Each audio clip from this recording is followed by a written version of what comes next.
కోడి బోనాలు నల్లగొర్ర పాలు నడియా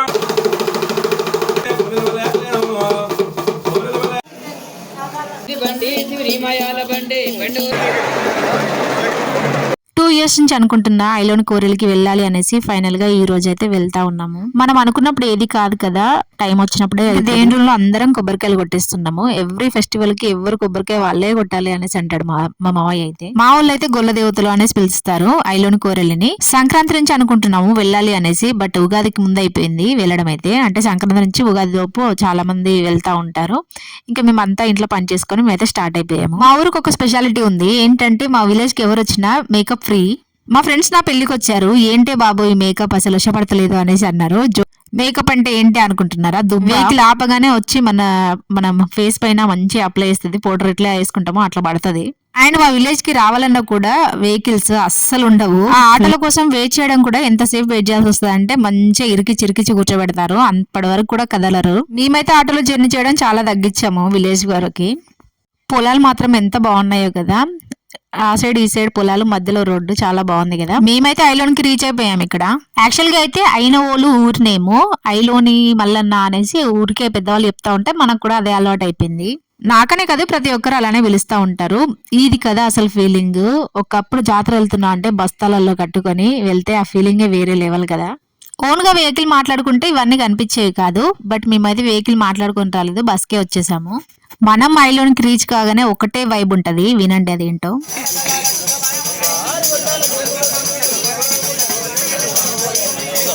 విన్నారు కదా, ఇది ఒగ్గు కథ అనేసి అంటారు. ఇది వచ్చేసి ఐలోని మల్లన్న టెంపుల్. అత్తమ్మ వాళ్ళైతే బోనాలు చేసేసారు. ఇంకా వాళ్ళు పుదిస్తా ఉంటే నేనైతే బంతిపూల మాలలు కడుతున్నాను. ప్రతి బోనానికి బంతిపూల మాల అయితే కన్ఫర్మ్ గా కట్టాలి. చాలా మంది అంటారు కదా బంతిపూలు పెట్టొద్దు దేవుడికి అనేసి, బట్ ఇక్కడ మాత్రం బంతిపూలు కన్ఫర్మ్ గా పెడతారు. అండ్ ఇక్కడ కన్ఫర్మ్ గా ఉండాల్సింది బండారి, అదే పసుపు. దాంతోనే అంతా జరుగుతూ ఉంటది.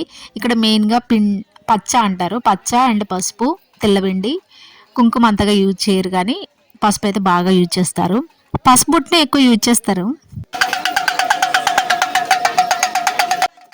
ఇది ఒక కథ కూడా ఉంటది. మేమైతే చిన్నప్పటి నుంచి ఎన్నో కథలు అయితే విన్నాము. ఇప్పుడు చాలా తక్కువ మంది కనిపిస్తున్నారు కదా, బట్ మేము వెళ్ళే టైంకి చూడండి ఎంత మంది ఉన్నారు. మీలో ఎంత మందికి ఐలోని కోరెలు తెలుసు అనేది కామెంట్ చేయండి. చాలా మంది అయితే కుమరవెల్లికి వెళ్తూ ఉంటారు. బట్ ఇక్కడ మేము ఫస్ట్ ఐలోనికి వెళ్ళి అక్కడ నుంచి మళ్ళీ కుమరవెల్లికి అయితే వెళ్తాము. ఇక్కడ మాకు పట్నం అయితే స్టార్ట్ అయిపోయింది. గౌరమ్మని అయితే అడిగాడు అక్కడ ఒగ్గు కథ అయినా, ఆ గౌరమ్మ అయితే చేసేస్తాడు.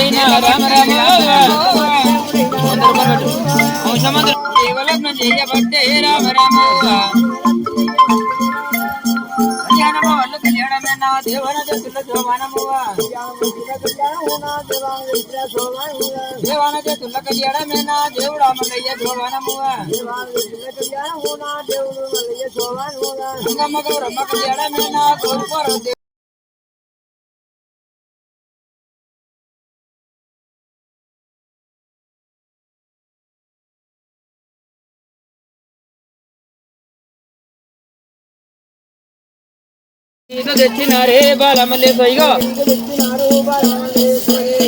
నీది బండి మాయాల బండి బండూరు తోలినారే బాలమల్లే పట్నం వేయడం అయితే అయిపోయింది. ఇక్కడ ఏంటంటే ముందు మ్యారేజ్ చేసుకునే వాళ్ళు ఎవరు అంటారు కదా, వాళ్ళు వచ్చి ఇక్కడ భాషంగం కట్టేసి వెళ్ళాలి. ఇక్కడనే కాదు, వేములవాడలో, ఐలోన్లో, కోరెల్లో ఇలా భాషంగం కట్టేసి అయితే వస్తారు. ఇక్కడ మనకు వేసిన పసుపు ఇవన్నీ ఉన్నాయి కదా, ఇవన్నీ తీసుకెళ్ళి వ్యవసాయం ఉన్న వాళ్ళైతే వెళ్ళి భూమిలో చల్లుకుంటారు. మాకైతే పట్నాలు వేయడం అయిపోయింది కదా, మేమైతే ఇప్పుడు దర్శనానికి అయితే వెళ్తా ఉన్నాము. మేము ఇప్పటికీ 2-3 టైమ్స్ వచ్చాము, కానీ ఒక్కసారి కూడా మాకు ఐలోన్లో దర్శనం కరెక్ట్గా కాలేదు. బట్ ఈరోజు మాత్రం చాలా బాగా అయింది. అండ్ మీకు కూడా వీడియో తీశాను, చూడండి ఎంత బాగున్నాడో అసలు ఐలోన్ మల్లన్న అయితే. అసలు మెరుస్తా ఉంది చూడండి, చూడడానికి 2 కళ్ళు కూడా సరిపోలేదు. ఐలోన్లో నీల బొయ్యారం అని ఉంటుంది. అంటే ఆ 2 అక్కడ మాకు గోడ కనిపిస్తుంది కదా, ఆ గోడకి అవతల గోడకు మధ్యలో నుంచి చిన్న స్పేస్ ఉంటుందంట. దాంట్లోంచి నడుచుకుంటూ వస్తే మంచిది అనేసి అంటా ఉంటారు. నేను ఎప్పుడో విన్నాను, నాకు ఈసారి గుర్తొచ్చింది, అందుకే వీడియో తీశాను. అది ఎగ్జిట్ ఇంతసేపు వచ్చింది. ఇది వచ్చేసి మల్లన్ని ఛాయ తీయడం అనేసి అంటారంట. అంటే గుడి చుట్టూ తిరుగుతుంది, 3 ప్రదక్షిణలు అలా చేస్తారు. ఇది నేను ఫస్ట్ టైం ఇప్పుడే విన్నాను. వెళ్ళే లోపు ఎంతమంది అయ్యారు చూడండి. ఇప్పుడు ఐలోన్లోనే ఎంతమంది ఉన్నారంటే ఇంకా కుమరవెల్లిలో అసలు నార్మల్గా లేదు రష్ అయితే. అసలు మేము దర్శనానికి మాకు 4 hours టైం పట్టింది. ఆ వ్లాగ్ కూడా కంటిన్యూ అవుతుంది చూడండి. ఇంకా నేను మధ్యలో ఎలాంటి వీడియో తీయలేదు, ఫుల్గా అలసిపోయి వచ్చి పడుకున్నాము, లేచి మళ్ళీ బోనాలు చేసి ఇంకా వీడియో అయితే కంటిన్యూ చేశాను. సేమ్ ఇక్కడ కూడా అక్కడ 2 బోనాలు చేసినట్టు ఇక్కడ కూడా బోనం చేసి మనం ఇక్కడైతే బోనాలు అయితే చెల్లిస్తాము. ఇక్కడ పట్నం పడుతుంది. దండ పెట్టుకొని కొండ బోనాలు వేసి కండ చిలకలు పెట్టి దండం దండం అని ఒక్కద వీరింటి లోపల గండాల కష్టాలు ఇక్కడ తిరపాల మల్లన్న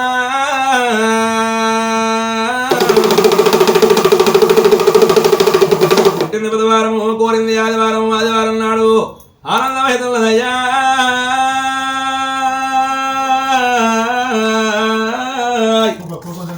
ఓరాగమ్మ శూలం వండితే పీడారి శూలం జాడితే 12 భూతాలు పారిచెట్టు పట్టేడి జాలలే.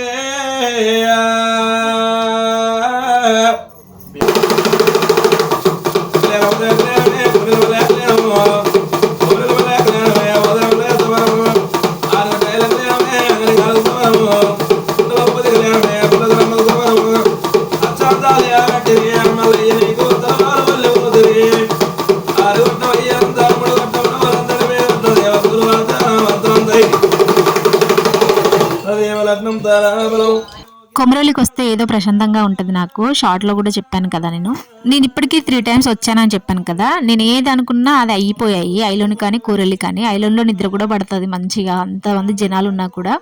నేను ఫస్ట్ టైం అనుకున్నాను మాకు బాబు పుట్టాడు, సెకండ్ టైం అనుకున్నాను ల్యాండ్ తీసుకోవాలని, అది కూడా అయిపోయింది. నేను ల్యాండ్ తీసుకోగానే వస్తానని మొక్కుకున్నాను. అది నార్మల్గా వచ్చాము, బోనాలు ఇట్లా ఏం చేయలేదు, బోనాలు చేయలేదు, పట్నం వేయలేదు. అప్పటి నుంచి మేము అనుకున్నది ఏది జరగలేదు. మళ్ళీ ఈసారి ఇంకా వెళ్ళాలి అంటే మా అత్తమ్మ వాళ్ళు మా మరిది పెళ్ళయ్యాక వెళ్దాం అనేసి అంటే ఇప్పుడు వాళ్ళ మ్యారేజ్ అయ్యాక అందరం కలిసి వచ్చాము. ఇక్కడ రష్ అయితే నార్మల్గా లేదు, 4 hours పట్టింది మాకు దర్శనానికి అయితే. కొమరవెల్లిలో ఎక్కువ వీడియో అయితే తీయలేకపోయాను, బాగా అలసిపోయాం మేమైతే జర్నీ చేసి. కొమరవెల్లిలో అయితే ఒక గంగరెగ్గ చెట్టు ఉంటుంది, అక్కడ ఏ పిల్లలు కావాలి అని మొక్కుకొని ఒక ముడుపు కట్టి వస్తారంట. మనం మొక్కు ఖచ్చితంగా నెరవేరుతుందంట. ఆ మొక్కు నెరవేరాక మనం ఆ కట్టిన ముడుపు కూడా విప్పి రావాలంట. ఒకప్పుడు చెట్టు కాయలు కూడా కాసేదంట. ఇవ్వాలి అనుకున్న వాళ్ళకు ఆ గంగరెగ్గ కింద పడేదంట. ఇది అంట స్టోరీ చెట్టుకుంది. రష్ చూసారు కదా ఎంతగా ఉందో ఇక్కడైతే. నేను 4 hours వెయిట్ చేసి వెళ్ళినందుకు నాకైతే ఒక 1/2 hour ఆ దేవుణ్ణి చూడడానికి టైం దొరికింది. కళ్ళ నుంచి నీళ్ళే తిరిగాయి నాకైతే. కానీ కొమరవెల్లిలో ఎక్కువ వీడియో అయితే తీయలేకపోయాను. ఈ వీడియో నచ్చితే మాత్రం లైక్ చేయడం